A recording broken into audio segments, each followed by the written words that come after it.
ஓம் சக்தி தாயே போற்றி. என் அன்பு குழந்தையே, நீ தேடிக்கொண்டிருந்த ஒரு முக்கியமான செய்தியுடன் உன் அம்மா இன்று உன்னிடத்திலே பேச வந்திருக்கின்றேன். இப்பொழுது நீ அனுபவித்து கொண்டிருக்கும் அத்தனை கஷ்டங்களுக்கும் அத்தனை துயரங்களுக்கும் இந்த நபரால் செய்வினை செய்யப்பட்டுதான் இவ்வளவு கஷ்டங்களையும் நீ அனுபவித்து கொண்டிருக்கின்றாய். அதனால் அதற்கான தீர்வை கொடுப்பதற்காகத்தான் உன் தாயானவள் இன்று உன்னை தேடி வந்திருக்கின்றேன் என்பதனை இன்று நீ புரிந்து கொள். அதனால் இந்த வாக்கினை நீ முழுவதுமாக கேட்டு அம்மா சொல்லக்கூடிய விஷயத்தை நீ வரும் நாட்களில் உன் வீட்டில் நீ செய்ய வேண்டும். என் குழந்தையே, எப்பேற்பட்ட செய்வினையாக இருந்தாலுமே செய்வினையால் செய்யப்பட்ட வேதனைகளும் கஷ்டங்களும் அனைத்தும் உன்னை விட்டு ஓடிவிடும் என்பதில் எந்த ஒரு மாற்று கருத்தும் இல்லை என் குழந்தையே. அதனால் முக்கியமான விஷயம், இந்த வாக்கினை முழுமையாக நீ கேட்டு வரும் வெள்ளிக்கிழமையில் நீ அப்படியே செய்ய வேண்டும் என் தங்க குழந்தையே. அப்படி ஒரு முறை செய்தால் இப்பொழுது நீ படும் கஷ்டங்களானது உன்னை விட்டு ஓடிவிடும், வீட்டை விட்டு வெகு தொலைவில் ஓடிவிடும். அம்மா சொல்லும் வார்த்தைகளை எப்பொழுதும் உனக்கு வேதவாக்கு என்று நம்பி நான் சொல்லக்கூடிய விஷயத்தை நீ முழு மனதோடு செய்ய வேண்டும் என் செல்ல குழந்தையே. இன்று இப்பொழுது நீ பல கஷ்டங்களை எல்லாம் அனுபவித்து கொண்டிருக்கின்றாய் அல்லவா என் பிள்ளையே. நான் சொல்லக்கூடிய கஷ்டம் உன் வாழ்க்கையில் இருந்தால் நிச்சயமாக இன்று நான் குறிப்பிடக்கூடிய ஒருவரால் தான் அது உனக்கு செய்யப்பட்டிருக்கும். இப்பொழுது அதை முழுவதுமாக நான் சொல்ல போகின்றேன் என் செல்ல குழந்தையே. நீ அனைத்தையும் கேட்டுவிட்டு உன்னுடைய வாழ்க்கையை நீ சோதித்து பார். ஏனென்றால் நான் சொல்கின்றது உன் வாழ்க்கையில் நடக்கின்றதா இல்லையா என்பதனை நீ முக்கியமாக தெரிந்து கொள்ள வேண்டும். சில நாட்களாக உன்னுடைய அனைத்து விஷயங்களும் எதிர்மறையாக நடந்து கொண்டிருக்கின்றது. எந்த விஷயம் எடுத்தாலும் தடை, எந்த ஒரு விஷயத்தை செய்ய போனாலும் தடை, எந்த ஒரு விஷயத்தை செய்தாலுமே அதில் உனக்கு மன நிம்மதி கிடையாது என் தங்க குழந்தையே. அதே போல உன்னுடைய நண்பர்களும் உறவினர்களும் உனக்கு எதிர்மறையாக திரும்பி இருக்கின்றார்கள். சில பேர் உனக்கு எதிரியாகவும் மாறி இருக்கின்றார்கள். உண்மைதானே? உன்னுடைய பேச்சை சில இடங்களில் கேட்பது கூட இல்லை. உன்னுடைய வார்த்தைகளுக்கு எந்த ஒரு இடத்திலும் மரியாதை கொடுப்பது இல்லை.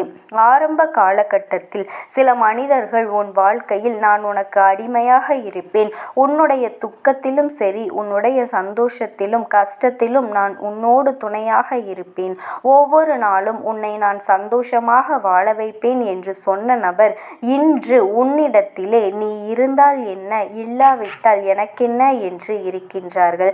நீ அழுதால் என்ன, அழுகாவிட்டால் என்ன, நீ எல்லாம் எனக்கு முக்கியமே கிடையாது, நீ எல்லாம் ஒரு ஆளே கிடையாது என்று இப்பொழுது பேசுகின்றார்கள். அது மட்டுமல்ல, உன் வாழ்க்கையிலும் உனக்கே தெரியாமல் சில ஏமாற்றங்கள் உன் பின்னால் நடந்து கொண்டிருக்கின்றது. இப்பொழுது அதனை உன் அம்மா நான் உனக்கு தெரியப்படுத்தி விட்டேன். அதனை தெரிந்து கொண்டு எந்த ஒரு விஷயத்தை செய்தாலுமே அதில் உனக்கு மன நிம்மதி கிடையாது. அதே போலத்தான் உன்னுடைய நண்பர்களும் உறவினர்களும் உனக்கு எதிர்மறையாக திரும்பி இருக்கின்றார்கள் என் செல்ல குழந்தையே. சில பேர் உனக்கு எதிரியாகவும் மாறி இருக்கின்றார்கள். உன்னுடைய பேச்சை சில இடங்களில் கேட்பது கூட கிடையாது, உன்னை மதிப்பது கூட கிடையாது. உன்னுடைய வார்த்தைகளுக்கு எந்த இடத்திலும் மரியாதை கொடுப்பது இல்லை. ஆரம்ப காலகட்டத்தில் சில மனிதர்கள் உன் வாழ்க்கையில் நான் உனக்கு அடிமையாக இருப்பேன், உன்னுடைய துக்கத்திலும் சந்தோஷத்திலும் கஷ்டத்திலும் நான் உன்னோடு துணையாக இருப்பேன் என்று ஒவ்வொரு நாளும் உன்னை சந்தோஷமாகத்தான் நான் வாழ வைப்பேன் என்று சொன்ன நபர் இன்று உன்னிடத்திலே நீ இருந்தால் என்ன, இல்லாவிட்டால் என்ன என்று, நீ அழுதால் என்ன, அழுகாவிட்டால் என்ன என்று, நீ எல்லாம் எனக்கு முக்கியமே கிடையாது, உன்னை நான் மதிக்கவே முடியாது, நீ எல்லாம் ஒரு ஆளே கிடையாது என்று இப்பொழுது பேசுகின்றார்கள் என் குழந்தையே. அது மட்டுமல்ல, உன் வாழ்க்கையிலும் உனக்கே தெரியாமல் சில ஏமாற்றங்கள் உன் பின்னால் நடந்து கொண்டிருக்கின்றது. இப்பொழுது அதை உன் அம்மா நான் உனக்கு தெரியப்படுத்தி விட்டேன். அதனை தெரிந்து கொண்ட அந்த அந்த நபர்தான் இனிமேல் நீ அவருக்கு அடிமையாக இருக்க மாட்டாய் என்று தெரிந்து கொண்டார்கள். என் தங்க குழந்தையே, அப்படி செய்து உனக்கு செய்வினையை வைத்து விட்டார்கள். ஏனென்றால் நீ உண்மைக்கும் நேர்மைக்கும் கட்டுப்பட்டு வாழ்கின்றாய். இப்பொழுது அந்த நபரானவர் உன்னை ஏமாற்றி விட்டதால் அப்பொழுதே அவரை கோபமாக பேசி தூக்கி எறிந்து விட்டாய். ஆனால் அவர்களும் உன்னை பழிவாங்க வேண்டும் என்று நினைத்து கொண்டு உன்னை எப்படியாவது பள்ளத்தில் தள்ளிவிட வேண்டும் என்று உன்னை எப்படியாவது வீழ்த்திவிட வேண்டும் என்பதற்காக இந்த செய்வினையை செய்திருக்கின்றார்கள் என் குழந்தையே. ஏனென்றால் எதிர்த்து கேள்வி கேட்பது நீ மட்டும்தான். அப்படி இருக்கும் பொழுது உன் கதையை முடித்துவிட்டால் அவர்களது வாழ்வில் பிரச்சனைகள் இருக்காது அல்லவா என் குழந்தையே. அதனால் தேவையில்லாத செய்வினைகளை எல்லாம் செய்து உன்னுடைய உடைமைகளும் உன்னுடைய புகைப்படத்தையும் வைத்து இந்த செய்வினையை செய்து விட்டார்கள் என் செல்ல குழந்தையே. அவர்களால் அதை மட்டும்தான் செய்ய முடியும் என் அன்பு பிள்ளையே. உன்னுடைய வீட்டில் இந்த தாயானவள் நான் காவல் காத்து கொண்டிருக்கின்றேன் என்று தெரிந்தும் இதை இவர்கள் உனக்கு செய்திருக்கின்றார்கள். அதன் பாதிப்புதான் இன்று உனக்கு சிறு சிறு உபாதைகள் உன் வாழ்க்கையில் ஏற்பட்டு கொண்டிருக்கின்றது.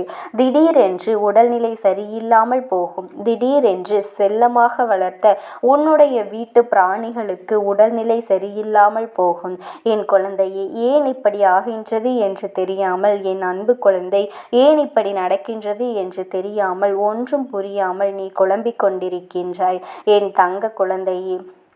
சில விஷயங்களில் நம் வாழ்க்கையிலும் நமக்கு நல்லதே நடக்கும் என்று நம்பினாலுமே கூட உன்னுடைய வீட்டில் இந்த தாயானவள் உனக்காக நான் காவல் காத்து கொண்டிருக்கின்றேன் என்பது தெரிந்தும் இதை அவர்கள் செய்திருக்கின்றார்கள் என்றால் அதன் பாதிப்புகள் தான் உனக்கு சிறிய சிறிய பிரச்சனைகள் எல்லாம் உன்னுடைய வாழ்க்கையில் ஏற்பட்டு கொண்டிருக்கின்றது.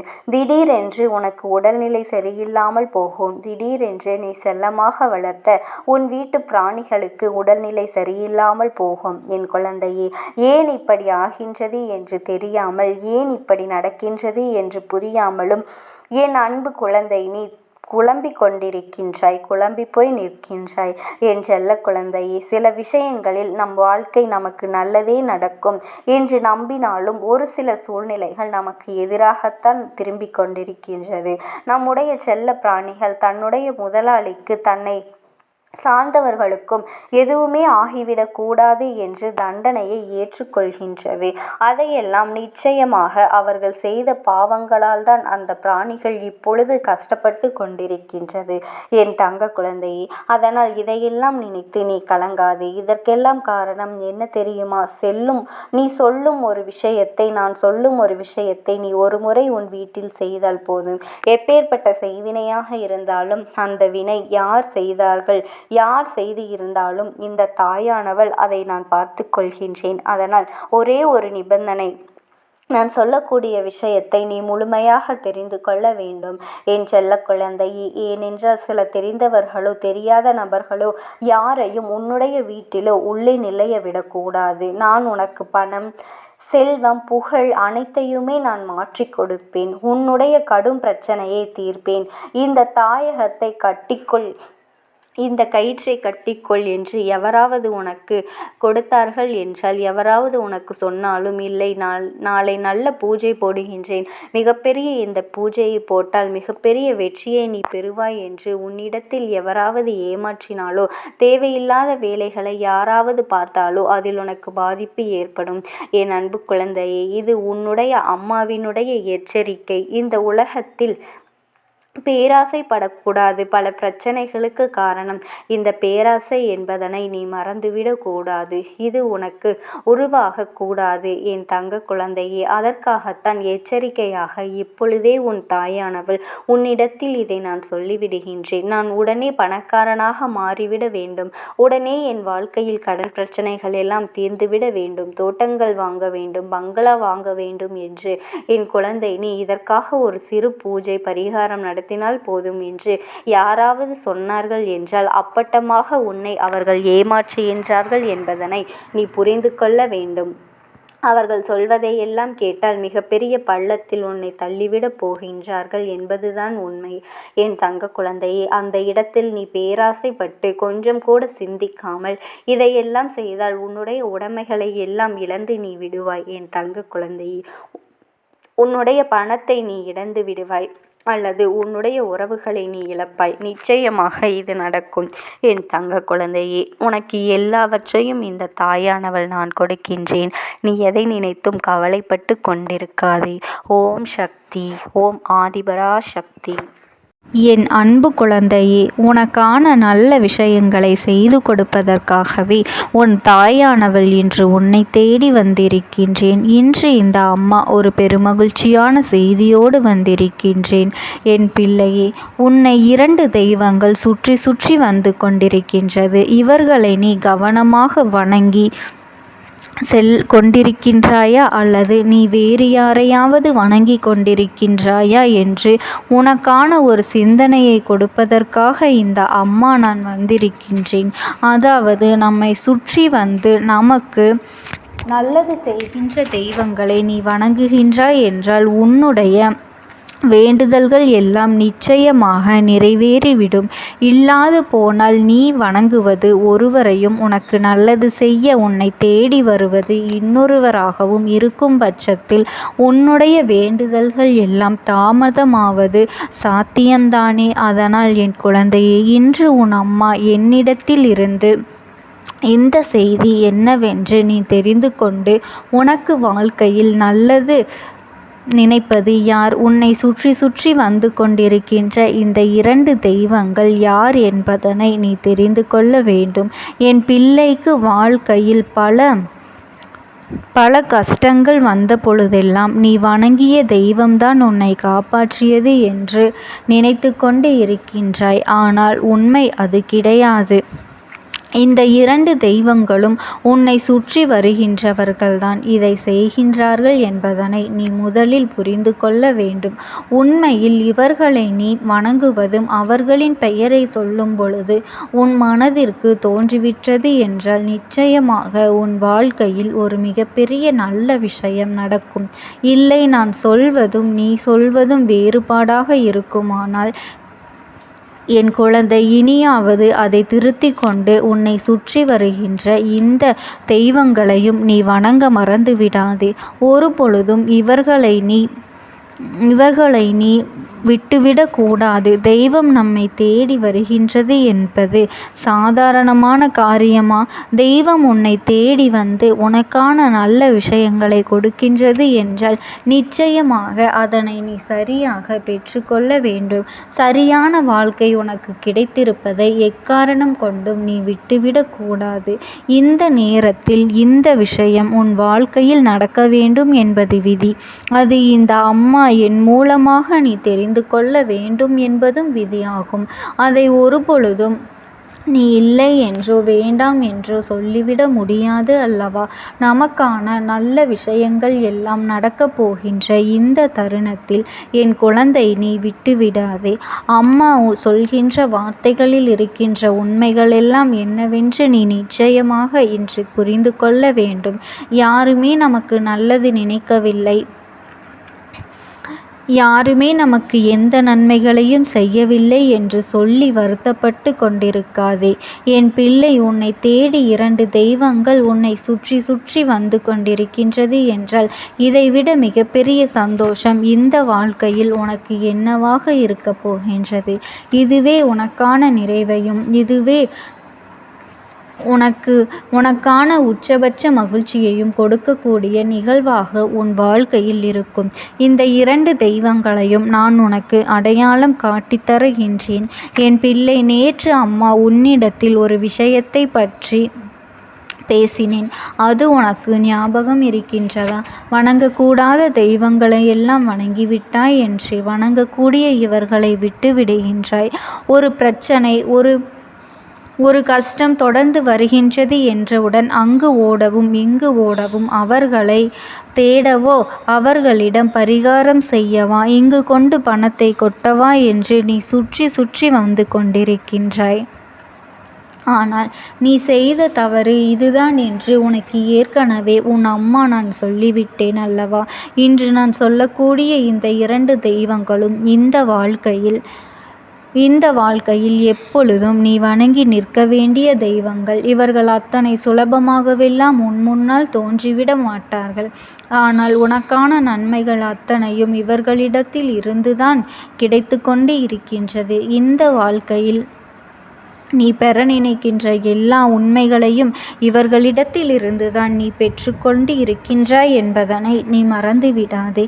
எந்த நேரத்தில் இந்த வாழ்க்கை என்ன கொடுத்து என்ன எடுத்தது என்று யோசிக்கின்றாய். ஆனால் உனக்கு கொடுத்தது என்னவென்று நிச்சயமாக நான் உனக்கு நிறைவாக உன்னை தேடி வருகின்றேன் என்பதனையும் நீ புரிந்து கொள்ள வேண்டும். எந்த நேரத்திலுமே என் பிள்ளைக்கான விஷயங்கள் என் குழந்தைக்கு சரியான ஏமாற்றங்களையும் ஏற்றங்களையும் சரியான இரக்கங்களையும் தந்து கொண்டு இருக்கின்றது. நீ என்றாவது நினைத்திருக்கின்றாயா நம் வாழ்க்கை நல்லபடியாக இருக்கின்றது என்று? ஒரு நாளும் சிந்தித்தது கிடையாது. ஒவ்வொரு நாளும் சுற்றி வருகின்ற துன்பங்களையும் கஷ்டங்களையும் பற்றி மட்டும்தான் நீ அதிகமாக சிந்தித்திருக்கின்றாயே தவிர உன்னை தேடி வந்த நல்ல விஷயங்களை நீ ஒருபொழுதும் ஏற்றுக்கொள்ளவில்லை. இந்த விஷயத்தையும் அப்படித்தான் விட்டு விடுவாயோ என்று உன் அம்மா நான் யோசிக்கின்றேன். ஏனென்றால் அம்மா சொல்கின்ற இந்த வார்த்தைகளில் இருக்கின்ற உண்மைகள் உனக்கு புரியும் என்றால் என்றோ நீ இந்த வாழ்க்கையில் உனக்கான சந்தோஷத்தை அடைந்திருப்பாய். ஆனால் ஒரு சில விஷயங்கள் உனக்கு ஏற்படுத்துகின்ற கஷ்டங்கள், ஒரு சில விஷயங்கள் உனக்குள் ஏற்படுத்துகின்ற மாற்றங்கள் என்று இவை எல்லாவற்றையும் கண்டு நீ விழிப்பிதுங்கி நின்று கொண்டிருக்கின்றாய். அதுதான் மிச்சம் அல்லவா? இனிமேலாவது இதையெல்லாம் உணர்ந்து உன்னுடைய ஒட்டுமொத்த சந்தோஷங்களையும் நீ மீட்டெடுக்க உன்னை நீ தயார்படுத்திக் கொள். என்றுமே நான் இருந்து இந்த வாழ்க்கையில் உனக்கான மகிழ்ச்சியை உன்னிடத்தில் தருகின்றேன் என்று நான் கொடுத்த வாக்குறுதியை காப்பாற்றத்தான் இந்த செய்தியை உனக்கு கொண்டு வந்திருக்கின்றேன். அம்மா, இந்த தெய்வங்கள் யார் என்று சொல். எனக்கு பொறுமை இல்லை என்று சொல்கின்றாயோ? இதோ உனக்காக சொல்கின்றேன் என் குழந்தையே. முதலாவது தெய்வம் உன்னுடைய குலதெய்வம். அதாவது உன்னுடைய குலதெய்வம் யாராக இருந்தாலுமே சரி, ஒருவேளை என் பிள்ளை உனக்கு குலதெய்வம் அந்த கருப்பண்ணன் நானாக இருக்கும் பொழுது அது நான் தான், இல்லை என்னுடைய குலதெய்வம் பெண் தெய்வம் அவர்கள் இவர்கள் என்று சொல்கின்றவர்களுக்கு அவர்களின் குலதெய்வம் அவர்களை சுற்றி சுற்றி வந்து கொண்டிருக்கின்றது என்பது உண்மை. இரண்டாவதாக உன்னை சுற்றி நன்மையை கொடுத்து கொண்டிருப்பது தெய்வமானது அந்த திருச்செந்தூர் முருகன். அந்த அப்பன் எப்பொழுதும் உன்னை சந்தோஷப்படுத்தவே இருக்கின்றார். திருச்செந்தூர் முருகன் நம்மை சுற்றி வருகின்றான் என்று சொல்கின்றார் என்று யோசிக்கின்றாயே? நிச்சயமாக அதற்கு ஒரு காரணம் இருக்கின்றது. பல காலமாகவே அவர்களிடத்தில் ஒரு வேண்டுதலை வைத்து நீ காத்து கொண்டு இருக்கின்றாய் அல்லவா? அதுபோல அந்த வாராகி அம்மனும் உனக்கு துணையாக வந்து கொண்டிருக்கின்றது. அவர்கள் உனக்கு துணையாக நிற்கின்றார்கள். உன்னை சுற்றி வந்து கொண்டு இருக்கின்றார்கள். உன்னை சுற்றியெல்லாம் வரவில்லை. ஆனாலும் உன் குலதெய்வமும் இந்த முருகப்பெருமானும் உன்னுடைய வாழ்க்கையில் ஒரு விஷயத்தை உடனடியாக நடத்திவிட வேண்டும் என்று தயாராக இருக்கின்றார்கள். அவர்களினுடைய வாழ்க்கையே உன்னுடைய வாழ்க்கையை சந்தோஷமாக மாற்ற வேண்டும் என்பது மட்டும்தான் அவர்களினுடைய குறிக்கோளாக இருக்கின்றது. என் அன்பு குழந்தையே, நீ எதை நினைத்தும் கவலைப்பட்டு கொண்டிருக்காதே. இந்த தாயானவளினுடைய அன்பும் ஆசீர்வாதங்களும் உனக்கு என்றென்றைக்குமே முழுமையாக கிடைத்து கொண்டே இருக்கும். ஓம் சக்தி. ஓம் ஆதிபரா சக்தி.